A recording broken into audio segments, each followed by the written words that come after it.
All right. Welcome, everyone.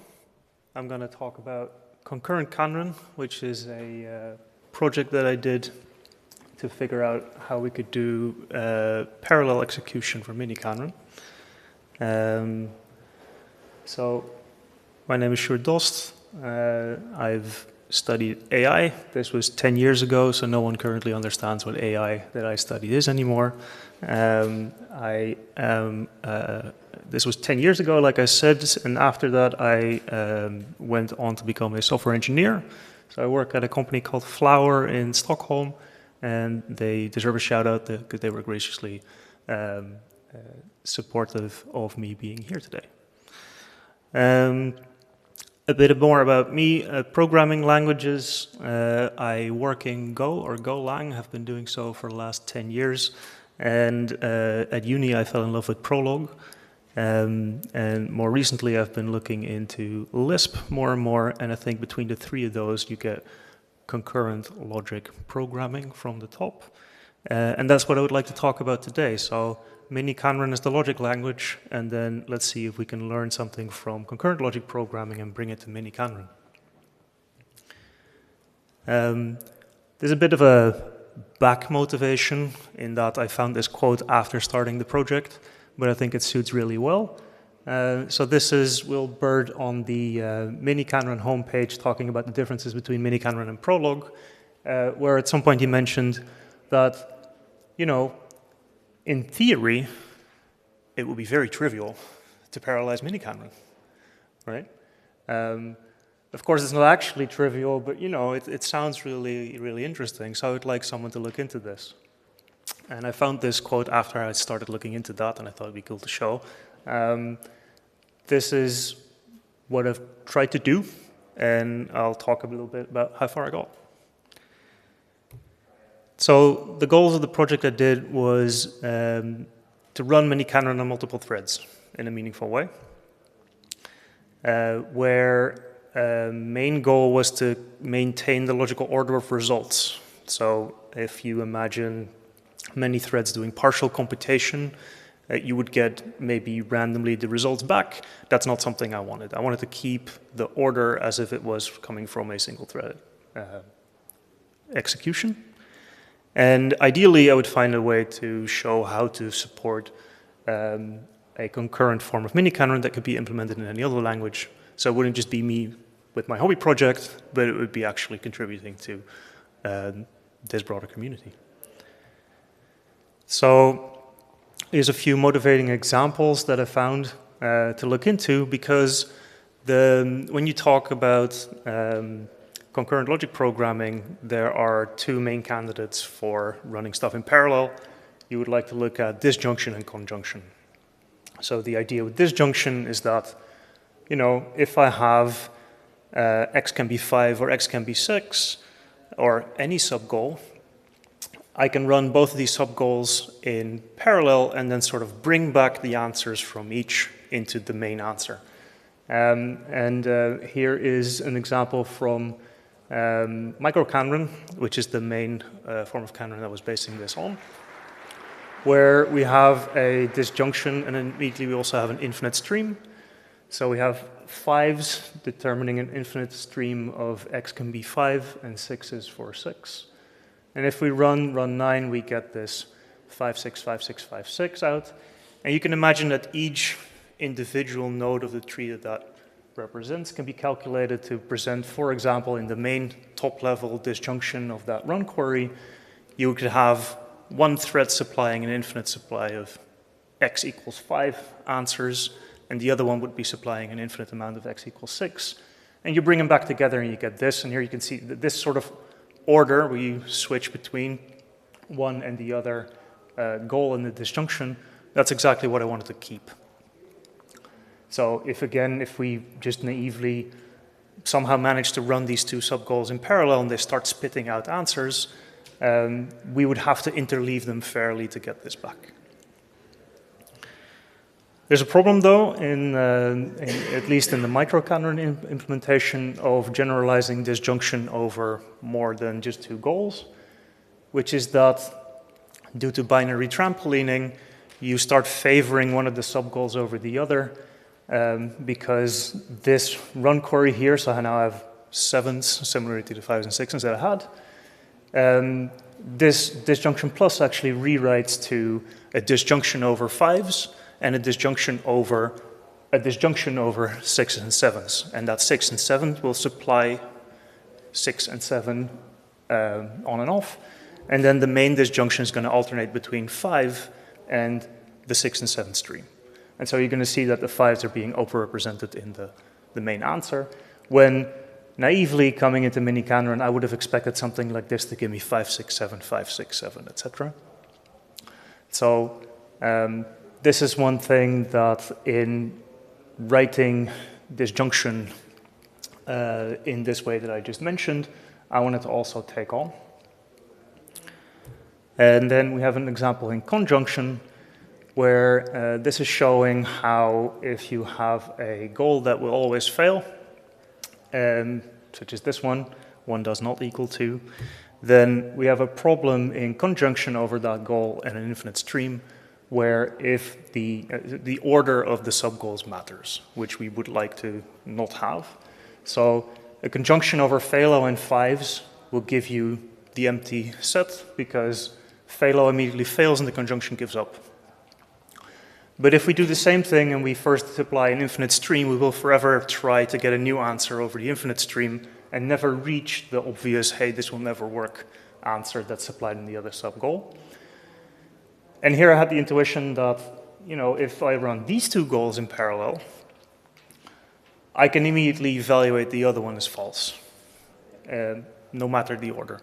And if I somehow manage to bring that information back into the main evaluating node, I might short-circuit the entire evaluation. So those are some examples where, I started looking at these examples in miniKanren and thought, okay, if I have some kind of parallel execution, this might be interesting. And then I started writing miniKanren in Golang, mainly just because this was my comfort zone, but also because it has some good tooling for evaluating concurrent programs. And the intuition that I took just to get started was, what if we very, very granularly embed concurrency into this whole thing? Where what I did was taking intuition from the actor model and take all of the goals as actors that maintain their own stream of answers. And you can see that here. So here is the disjunction function. It takes two sub-goals and it returns you another goal, the goal that actually is disjunction. That goal is a function. Goals are still functions of a state that return a stream. And then the way that I did here is that we create a new stream, and then in a separate thread we run the m+ function that maintains the answer stream, the output stream. And it maintains it taking a reference to the stream that was created, the stream that will represent this list of outputs from the goal. And it takes goal 1 applied to the state and goal 2 applied to the state. So it will apply its sub-goals to the state that was put in. And so it takes two sub-streams, because these are applications, as for their inputs to the m+ function. And then that's going to run off on a separate thread, and then it will return that stream handle. Yeah. This is just a question about the semantics of Golang. Yep. Does the application of G1 to ST and application of G2 to ST occur in the new thread, or is it just the application of m+ to the results? These are evaluated before the function is actually run into a new thread. So this thread where this function application, the disjunction goal is set up, that one will evaluate it and then hand off the evaluated arguments to the new thread to start working on. Yeah.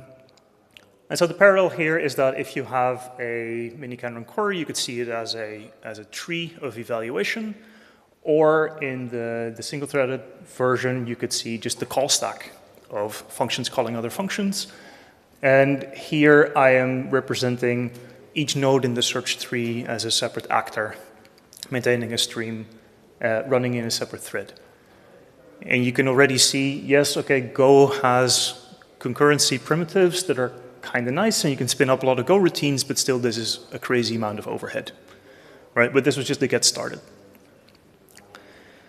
And this is what M+ looks like if you then actually implement that. Well, this is somewhere between pseudocode and the actual implementation that I ended up with, but just the intuition to get you started. So what does M+ do? Well, it first waits for another actor to request a result from this stream. And then once it gets that, it will tell its its child, hey, I want a result from you. And we wait for that result. And if we don't get a result, then the first sub-goal was not productive. We can give up on that stream, and we can say, okay, all further results that are on the output stream of the disjunction will now be found on the stream 2, the second child, which I've called forwarding, because my initial implementation was literally just continuing to still ask from that second child and then just forwarding up to the parent. But if we do get a result, we can publish that result onto the output stream, and then we continue M+, and here's the binary trampolining where we swap the order of the two sub-goals.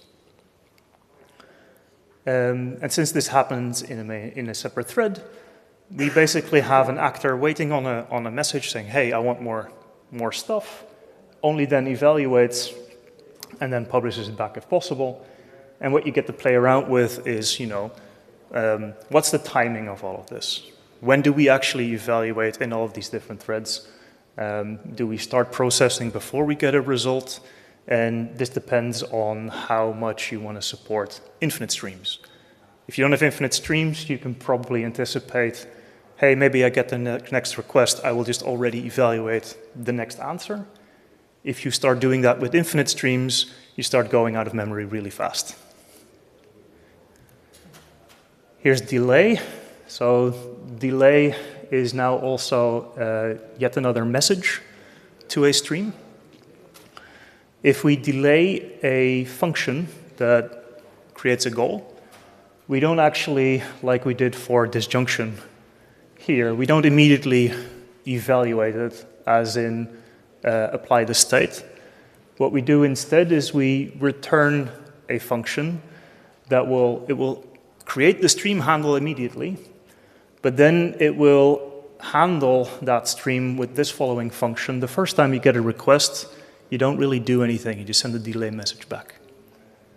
And then if you still get another request, like, no, I actually want another result, only then do you even evaluate the goal and then apply it to the state. And that's what you supply. And here again, we're forwarding because the delay is it's reified as a separate node. Let's see. You can see here there's parents now suddenly involved, where previously I didn't have them on the slide in requests here.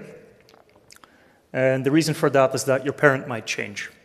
If you are forwarding, or if you're a stream that, for example, M+ here says, I will forward all of the results from my second child onto the main stream. Well, that second child is not really aware of who is asking it for results. And to get away from half of the search tree just being nodes forwarding results, we can short circuit that and just connect the grandchild and the parent requesting. And the way that we can do that is by just the parent saying, hey, I am this person asking you now, so please return me here on my inbox any answer you might calculate. So we have messages going back and forth. These are the message types I ended up using. There's these interesting combinations of messages that make it so that we don't have race conditions between knowing whether you got an answer from a stream and whether that stream was actually productive. I found this also in, don't remember the paper by heart, sorry, but it's in the references in the paper I wrote. In evaluating semantics of miniKanren, where this also comes up as sort of separate cases in the typing. But you can imagine that a unification, for example, either produces an answer or it doesn't, but whether or not it does, it will also immediately not be productive afterwards. And so unification sends a message of state and close or close to the person, to the actor requesting a value. And similarly, we can forward, or we can forward with an answer saying, hey, I got an answer, but I know that the next time you want to request something, don't ask me, ask this other stream. And then there's a few improvements further that I made to get this to work. So substitutions, naively association lists, if we try and speed it up a little bit, we get to something like hash maps. But if we're doing work in multiple threads, we're going to get race conditions real fast, so we might not want that.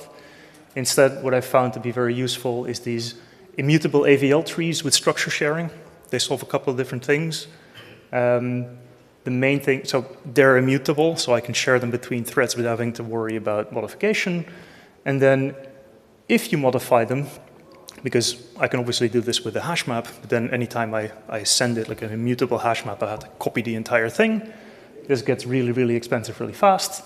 So instead, with these immutable AVL trees, what you can do is you can only change a couple of nodes in the tree and use a pointer to the main tree that you deviated from to only send the reference of the changes that you've made. And this reduces essentially this copying operation from something like ON to O log n, which is very, very impactful. The number of Go routines, as I mentioned, was a big problem, all this parallelization overhead. So I used a worker pool pattern that roughly mimics, not roughly mimics, it just uses a bounded number of threads instead, and it sets up these actors not as actual actors that are getting messages, but it has pieces of work that essentially, if someone asks an actor for another result, it will put this on a task queue, and then one of the routines is going to actually pick this task up, calculate whether there's a result, and publish it back, and maybe trigger a new piece of work or multiple pieces of work to be queued again. And this is how evaluation proceeds.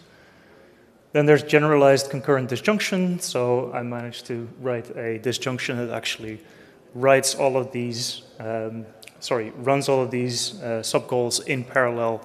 And what it does is it essentially buffers up an answer from each of its children and then serves from the buffer. And if it runs out of buffer, it will go by each of its children again that were productive last round, and then do it again over and over. And the conjunction with short-circuit evaluation, the way that this ended up looking like is it's running two things. It's running the full conjunction as a stream, and then it's running the second child separately. So it's doing more work, but if the second child doesn't produce an answer immediately, you get to cancel the rest of the evaluation and just throw it out. And that solves the conjunction example that we saw before. Here are some of the results. Now, this is a very funky looking picture, mainly because of the single-threaded example. What I used here to evaluate some of the results was a query that was looking at two numbers and the amount of ways that you can sum two different numbers together to get that number, which I expected to be a linear evaluation, but you can see that the single-threaded evaluation here is all over the place.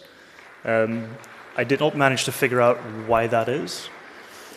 I have to show it here. The single-threaded case was there and it did some really weird stuff. I have to follow up on it.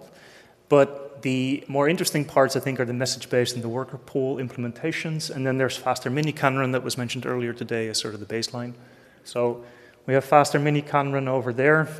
We have the number as an input that I was saying, hey, give me the amount of ways that you can basically factor this into two summons. And then the time in seconds over there. The message-based evaluation of this problem was the one that creates a Go routine for every single node in the search tree. So you can see at some point this is actually not maintainable and it starts becoming really, really, really slow. Whereas the worker pool implementation follows the faster miniKanren fairly neatly here. Yeah. That's about it. Any questions?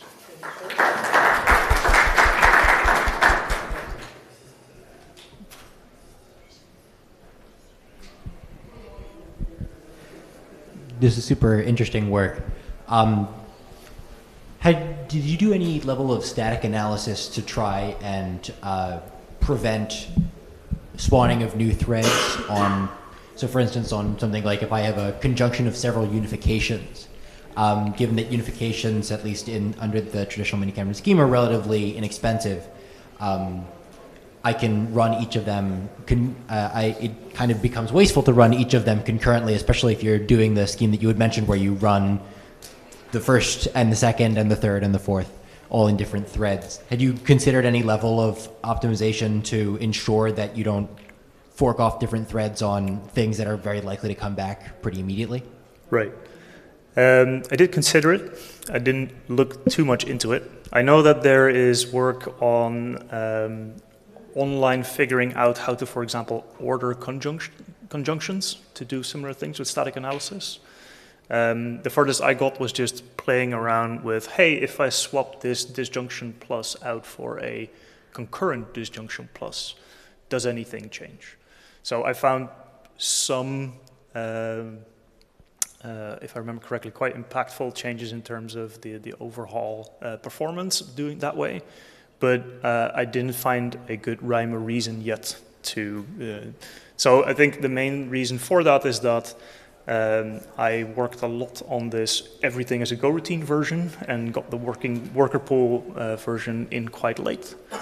And so only then did I get a real toggle on this. I think it'd be future work. But it's a really interesting direction, yes.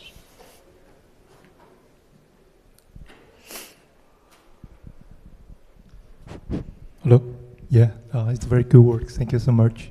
My name is Xiang Yu from Arizona State University. I have 2 questions. First thing is I want to confirm my understanding of your approach. Are you using the publisher and the subscriber in distributed systems? And just because the Go provides some like the infrastructure to allow you to do that. So for example, if you want to implement into other languages, so I need to implement this kind of publisher and the subscriber things, right? It's a very good question. I used the Go primitives with channels for the, let's see, the message-based implementation everywhere. And so that one, yes, you would have to do some work to actually replicate this if you'd write in a language that didn't have support for those. But the worker pool implementation, if you just have your normal threading and you can put stuff on a single queue, then that's all the support you'd need. So any more interesting like publish-subscriber interactions that are specific to a certain language, I don't think are necessary. Okay, so for example, like one approach I could do the publisher, subscriber. The other one is like the p-thread stuff, like the worker pools you're using, right? Yep. Okay, thank you. Second one is like why you need to forward, because you create, you one go, you have 2 sub-goals, right? And you want them to run parallel. And one failed, and then one you run the second one to forwarding. So this more like sequential to me. Like that. Yeah, I mean, if you look at the single-threaded case, if you look at this junction, if it finds the first goal unproductive, it will just basically call the second function, second goal as a function and just make sure that the results get there. The way I set this up is that all of these nodes, they didn't really know about each other. They might have a direct handle on the childs that they spawned. But so that way I left all of these sort of dead nodes in the tree where, you know, okay, I know that all of my results, since I am this junction, but all of my results are just going to be the exact same as the second one because the first one I gave up on. And yes, it will find that out at some point. But past that point, it's very inefficient to sort of go through this node that just says, oh yeah, if you want a result from me, just find it here, and then I'll send it back to you. So connecting those two back and sort of removing that intermediate node, that was forwarding. Okay, so basically you are just constructing the graph, but once you construct it and you start running, they're still like running parallel. So just make sure like, okay, the child's forwarding the message to the parents. Yeah. Oh, thank you so much. We have time for one more question. Jason Heeman, can you speculate on what we're going to hear about in miniKanren Workshop 2026 from this project?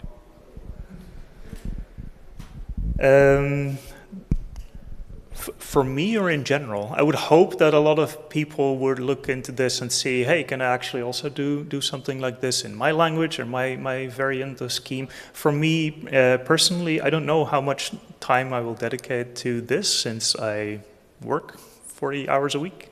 And I did this work while in between jobs start of the year. But thus far, I have found time to do it, and it's actually really fun, so who knows? And I think one of the main things I would like to look at is what was mentioned before. Like, can we more surgically target places in the search tree where this parallelization actually is useful, instead of sort of the overkill of doing everything? No. Since I'm not as familiar with Go, what sort of what are the performance characteristics of the threading in this environment? Are we running millions of threads, or is this something that we have to scale down? So in the message-based one, we have one lightweight thread called a Go routine in Go per node in the search graph. So that's many, many, many. In the worker pool version, I was running this with 10. So like one per logical core. All right, let's thank the speaker.